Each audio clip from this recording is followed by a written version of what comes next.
Hello everyone! As you know, Zhezhi is coming out very soon, and you're probably wondering if you should pull for it or not. Well, I'm here to answer that question. I'm going to give you a couple reasons why you should pull for Zhezhi, and then a couple reasons why you shouldn't pull for Zhezhi. With that out of the way, let's get into it. So first of all, I would like to cover what is, in my opinion, Zhezhi's best quality, which is the fact that she has incredible synergy with the current best DPS in the game, being Jinhsi. Now, I've said many times why I believe Jinhsi to be the best DPS in the game, but if you need a little bit of a refresher, it's because, well, she just does a lot more damage than everyone else, but it's far more than just that.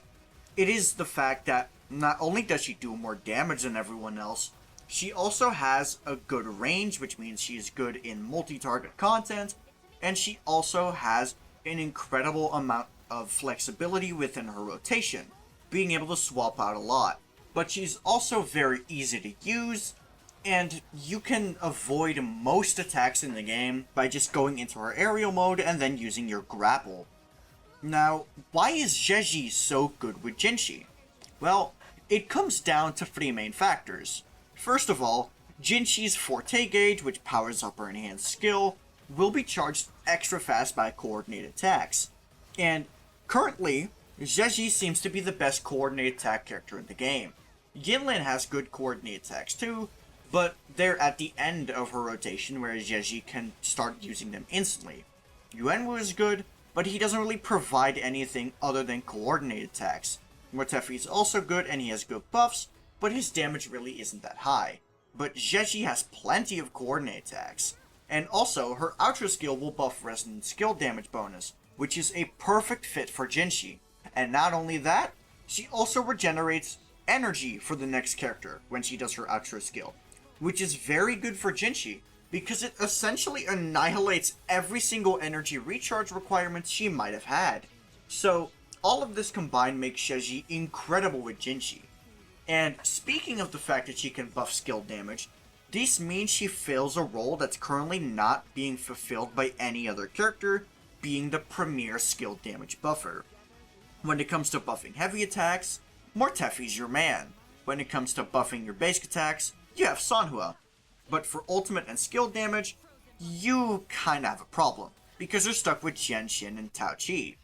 Now for ult damage, we did recently get Yinlin, and she buffs ult damage by 25%. So that's good. So we were just missing skill damage.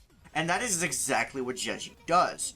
So any skill-based DPS like the recently released Chongli and Jinhsi will benefit a lot from her existence. Because Tao Chi is not even savable if you ask me. There's just no reason to use her in general.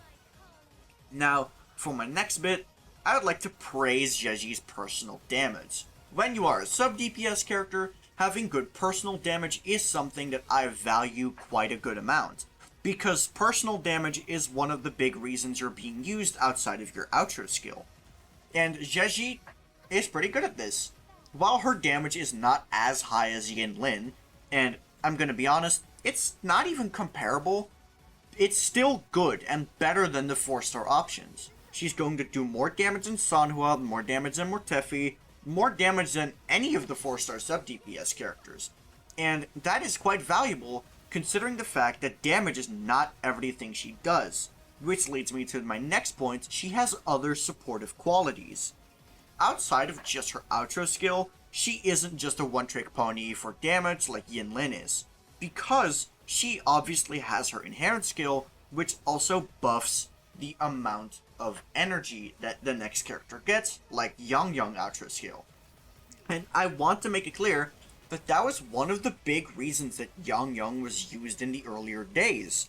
Her energy regen is very useful for characters with high energy requirements that are hard to build around. And it just so happens that two characters that Zhezhi is very good at supporting were characters with high requirements, being Jinhsi and Chongli. But having Zhezhi in your team makes it a lot less stressful to get energy on your substats. If you've enjoyed the video so far or have learned something new, I would recommend subscribing to the channel and liking and commenting on the video. It helps me out a lot.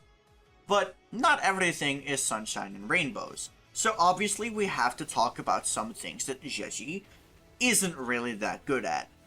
Now, let's start off with something that I've already kind of addressed, which is the fact that her personal damage is a lot lower than Yinlin. Now, Yinlin is a character famous for doing a large amount of damage. Although in my previous video I discussed why Yinlin's damage really isn't that good when you put it into perspective. She has a big reliance on String Master, but that's besides the point. She has a lot of damage if you have String Master, and not a single other sub-DPS character even comes close. And this includes Zhezhi. Zhezhi, while having a good amount of damage, still is not nearly as good as Yinlin when it comes to her damage output, and that makes her less flexible in teams where you don't really know who else to put. Yinlin is a good pick if you just don't know what to put in your team and you still have a slot open. And the reason she's so good in this slot is because of her high personal damage. And now this is something that even Sanhua can cover, with the fact that she has such a low field time. But Zhezhi isn't really as good as these two characters. Sure, she regenerates energy, but not every DPS is in the need of the energy. And because her personal damage is lower than Yinlin, it makes Yinlin more worth it in this role. And what makes it worse is our next point, which is the fact that she has a pretty high energy cost. An energy cost of 125 is really nothing to sneeze at, especially when you're looking at a character who is supposed to have a lower field time. Now, while I know that Yinlin's energy requirement is the exact same of 125, she just has an easier time generating energy than Zhezhi. Zhezhi's energy regeneration isn't as good as I would like it to be, causing her energy requirements to usually go into the 150% when it comes to a Jinhsi team. Now, I do realize that Jinhsi teams are pretty sparse when it comes to energy because of the fact that you're doing such quick rotations, but that doesn't really diminish the fact that her energy requirement is a lot higher than most other sub-DPS characters, potentially going to 2 energy recharge main stats, and that is something you have to keep in mind when it comes to evaluating her damage output. Because you need to build more ER, it just makes her harder to build than other characters. But what do you think of Zhezhi? Do you think she is going to be good? And is she going to be worth your pull? I'm definitely going to be pulling for her. I know that my Jinhsi does a lot more damage since I have S6, but I still think Zhezhi is worth it for me because her energy generation just makes speedrunning better.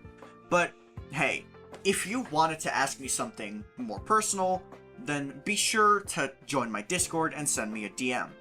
Or you can follow me on Twitter and send me a DM over there. Both of them will be linked in the description and in the pinned comments. But that'll be all from me. Peace.